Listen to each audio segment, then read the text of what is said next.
Okay, lots of preliminary stuff. So let's just take it a little bit at a time here. Okay. First, you'll notice that the initiative line has changed a little bit. So we now have all these nifty clear holders. Oh, they are cool. Okay, yes, and they're massively cool. And not only that, they're like perfect to easily slip the things into and out of the little widget. What? Mind if I eat forward?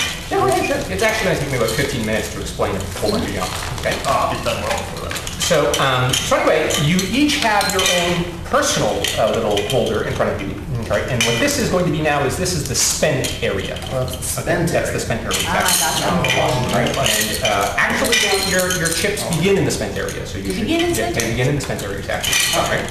So what's going to happen is at the beginning of your turn, okay, right? You're going to take your chips and then dump them out, and then now you have them all available with which to spend. Okay, right? And then as you spend them, you put them in a little thing, okay, right? And then they stay there until your next turn.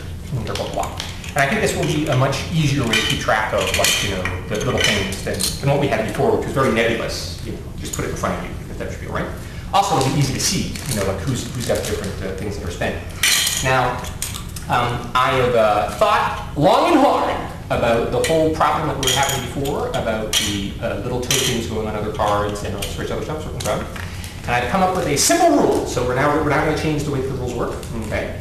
The way that the rules work are, if your token is not on a card, okay, then you have to spend 10 feet to get onto the card to attack. Okay, right? Any time that you want to attack immediately after that, you have to spend another 10 feet. Okay, right? And so on.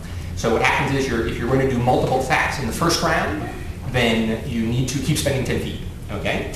Now, if someone has put their token onto your card, you can spend 10 feet to put your token onto their card, okay? And that incurs no attacks of opportunity, okay? You always have to have your token on a card before you attack immediately, okay, right? And so on. Now, so what that means is if someone comes over to you and bashes you, you can spend your token and put it onto him and then attack him in return, okay? So the token always has to be on the card to attack you. If you're attacking at range, okay, none of this applies. You don't have to move to attack at range. Okay, or rather, I should say, you don't have to move normally to attack at range. There might be strange situations where you have to like run over to a place so you can like, you know, attack someone or something, right? Okay, so is that clear now? So you always have to spend the 10 feet in order to attack. What if you're waiting for someone to move into your threat range? If you're waiting for someone to move into your threat range, then... Like if I'm guarding a door, right, and I know there's 3 goblins over there and they're going to charge me. Right.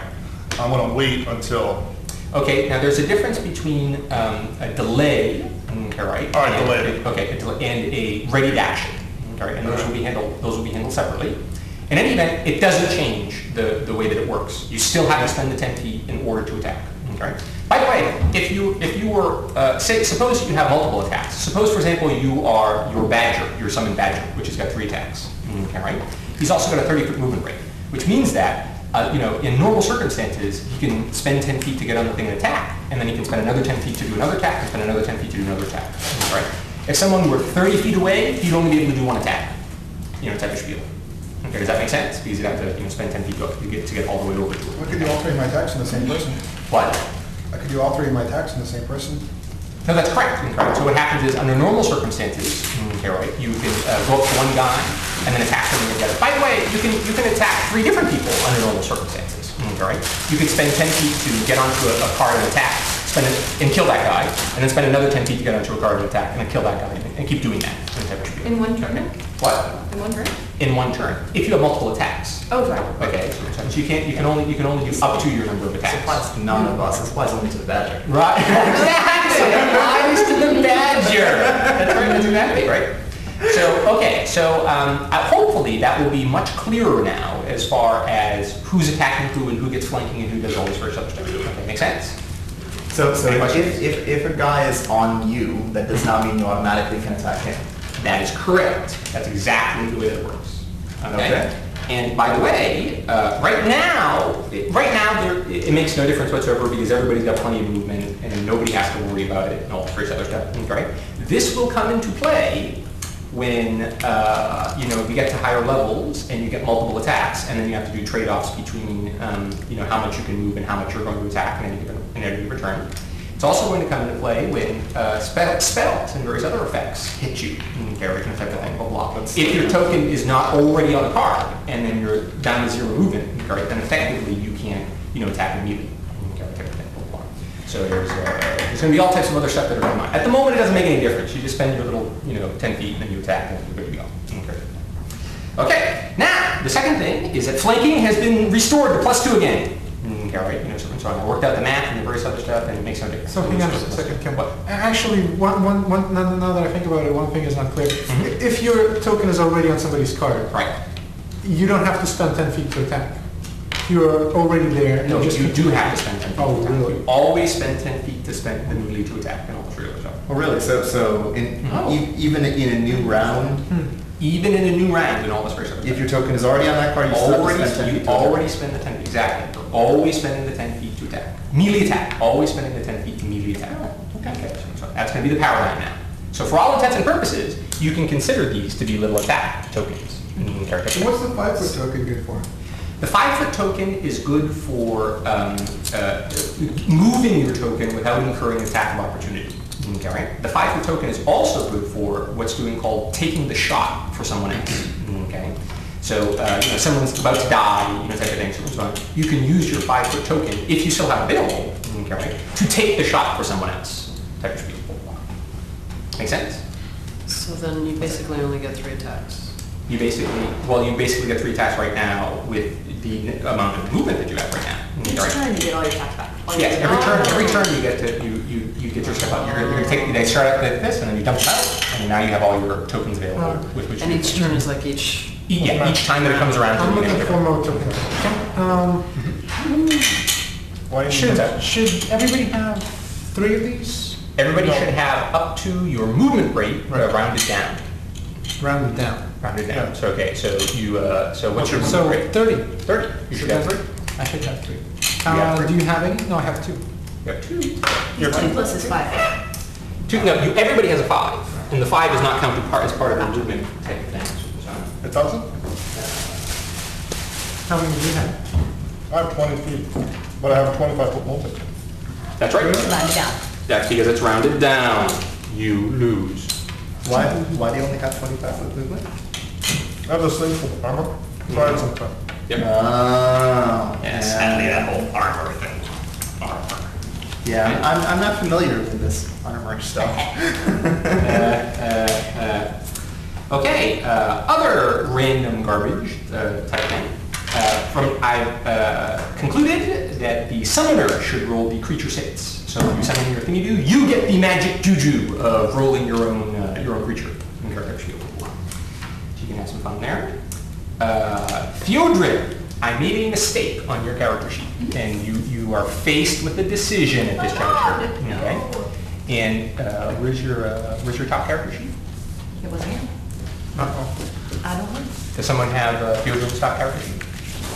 I was wondering. I didn't think I had it. Hey, look at that. Hey, excellent. How'd that one there?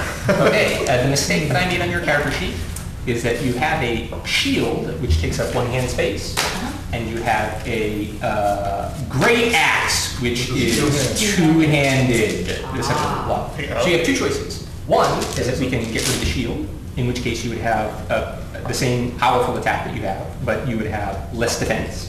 Or 2, we can downgrade this to a battle axe, which is 1-handed. So which one would you do? Can I, obviously I can choose what I'm gonna attack with. That's right. Can I keep shield on my back and choose whether I want to use my 2-handed axe or my hammer? Yeah, totally. Yeah. By the way, so and actually that's what I was thinking of originally. The zeros, not just like But you'll just have to keep track in combat which one it is and tell me which one it is. So what will happen to my, I'll have a +2 when I'm using the hammer, but not when I'm using. That's right. So what happens is this is your normal 1-handed stats, and then when you use your great axe, okay, then these are all going to go down by 2. Great. Okay, because that's what you get for the thing. Make sense? Yep, beautiful. Okay, perfect. Sure, no problem. Okay. So I've had a lot of posts on the forum about the D10 rolling for skills. Okay, right? And pretty much Flux Capacitor has come to the conclusion that D10 rolling for skills is useless. And I agree with him. So that whole rule about if you have a 0 or less or, or the empty space and all this various other stuff, you roll a D10, forget it. Because you can't make any DC anyway, and there's no point, and it's just a lot of useless stuff rolling. So we're going to go back to the 3.5 rules. What's up? Or what is a flux capacitor? Flux capacitor is one of the people on the forum. That's something. Okay, so just person on the forum. Okay, so that's that. So what is that? What What's the 3.5 rule? The 3.5 rule is, if you take a look on your scale sheet, you'll notice that some things have blanks.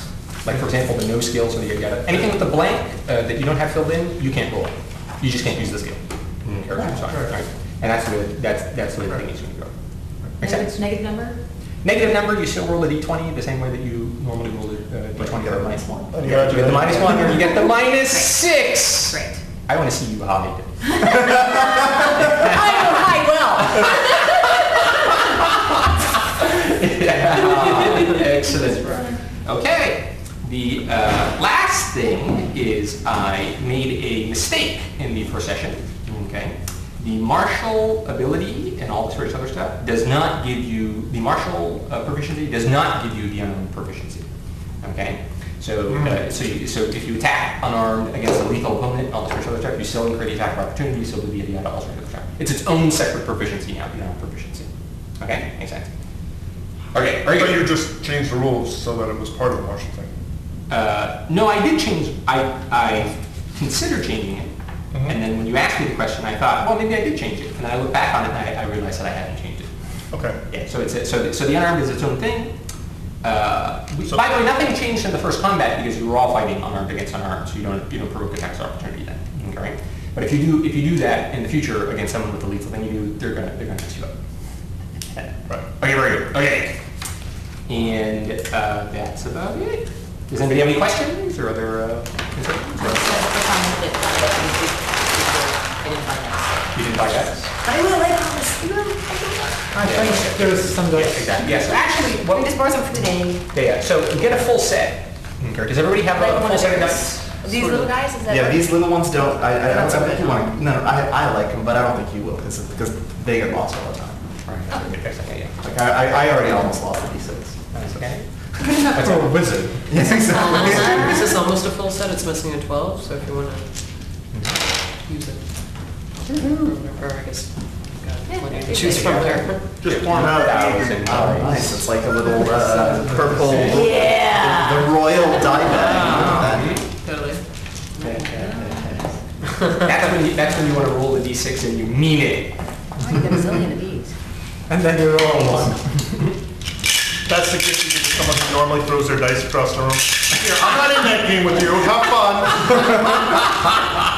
Now how you have these fragile dice. Yeah, exactly. People playing shuffleboard. Rolling the dice all the way up. I've seen a full set that size. What? I've seen a full set that size. Oh, God. I think everybody, and once people see big dice, it's